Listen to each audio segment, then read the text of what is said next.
Well, right out the gate I gotta say, if you're like me, a proud member of the compact phone crew, I think you're really gonna like this device. I mean, first off, at only 148 by 68.5 millimeters, it's not only manageable with one hand, but it'll actually fit in your pocket too. Amazing, I know. And with a 5.9-inch display and begrudgingly average-sized hands, I can reach pretty much 75% of it. We've got frosted Gorilla Glass 3 on the back. I like it. I've always said a frosted back is the way to go. The aluminum rail and skinny buttons are pretty typical these days, although I do appreciate the placement of the power button. Just lines right up with where my thumb wants to be, and I love that sharp click. The volume rocker's pretty mushy though. There's a headphones jack on the top I still haven't used because Bluetooth. There's an LED indicator on the bottom that I only have enabled because nostalgia.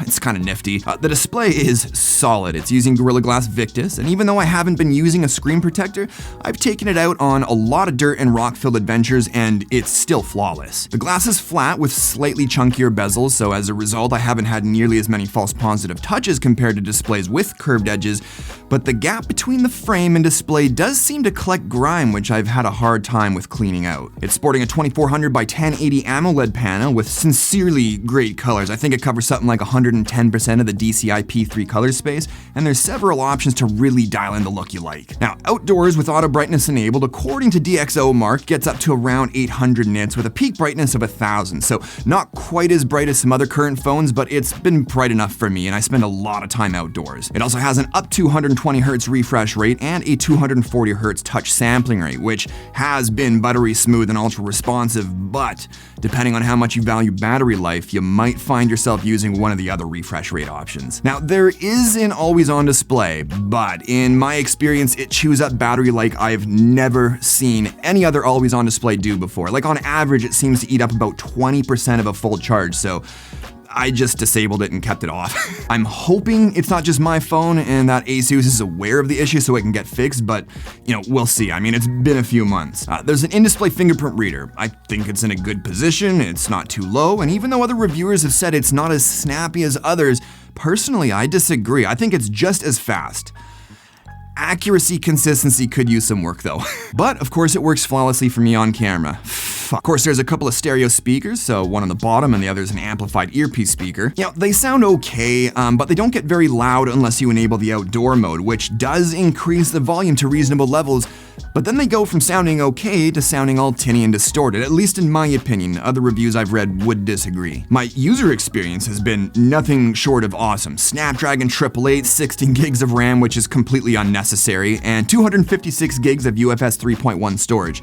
Feels like firing up a fresh PC for the first time every time. So of course, general usage like navigating around the phone, launching apps, and scrolling through social media is as smooth as Ryan Reynolds, but if you're a mobile gamer, you'll be happy to hear this phone performs like a champ. Playing my favorite mobile game right now, Shadowgun War Games, which does support 120 Hz displays, the Zenfone 8 does a great job of maintaining high frame rates, but doesn't seem to consistently hit 120 frames per second, averaging about 100 as the phone heats up to its thermal limit, which seems to be around 48 degrees Celsius. Now, once the phone reaches past that, which you can monitor with the Asus Game Genie software, it seems to throttle down to about 60 FPS for a little bit, but that doesn't last for long and honestly doesn't happen all that often, but when it does, you sure can tell the difference in gameplay fluidity. Most everything feels like stock Android, but there's a bunch of great settings options and small details, like the power buttons double press or long press can be customized to launch apps or act as a shortcut. It's got a great one-handed mode that you can actually customize further. You can change the font style, system colors, and icon shapes,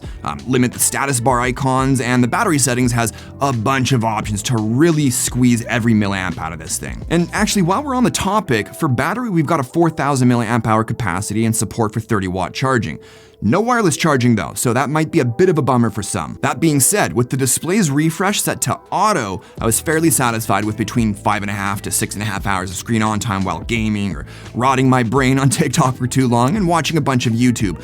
But when I locked it to that 120 Hz refresh, everything went south real fast, man. Maybe 4.5 hours, which isn't ideal, so when I head into the woods to do some exploring, I always fire up the Gaia GPS app, throw it in my dash mount, and immediately plug in the car charger. Otherwise, the phone drains faster than I can drive. So, how about those cameras? Well, the main 64 megapixel sensor from Sony is set to 16 megapixels by default, but of course you do have the option to switch to the full 64, although you will be sacrificing HDR and of course small file sizes. But 16 megapixels has been totally fine for me, and I want all the dynamic range I can get. So with HDR on, most colors don't get oversaturated like we see from so many other phones. It does still overdo bright reds just like other phones, but by and large, strong natural colors is what Asus seems to be going for here, with good contrast and surprisingly good dynamic range. Having optical image stabilization helped keep images looking sharp and blur-free, and I found the autofocus to behave the way you'd expect with very little focus hunting. The 12 megapixel ultra-wide, also from Sony, has an f2.2 aperture, so it won't let in quite as much light as the main camera's f1.8,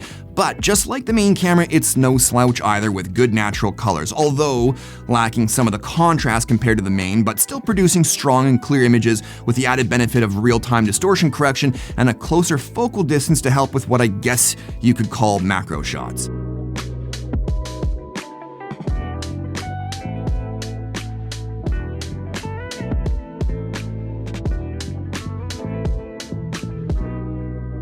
4K video looks good, detail and clarity is there, but I'd argue that the electronic image stabilization isn't as solid as a lot of other phones I've tested video stabilization with. Like, it's fine with bigger movements, but not so great with the smaller vibrations. The 12 megapixel front-facing camera does well, skin tones look good and details are clear, but of course, like most front-facing cameras with lower dynamic range, highlights can get blown out pretty easily. So, the Zenfone 8 is probably gonna be my new main phone for a bit. The size is right, the performance and software experience is what I'm looking for, the display is awesome, the cameras are, good enough, and even though the battery life could be better when the display is locked at 120 Hz, auto refresh seems to give adequate battery savings, and I'm fine with that. So yeah, drop me a comment and let me know if you're a member of the Compact Phone crew too, and what you think of this phone. Anyways, I think that's gonna do it for this one. Thanks as always for watching, and I'll talk to you on the next one.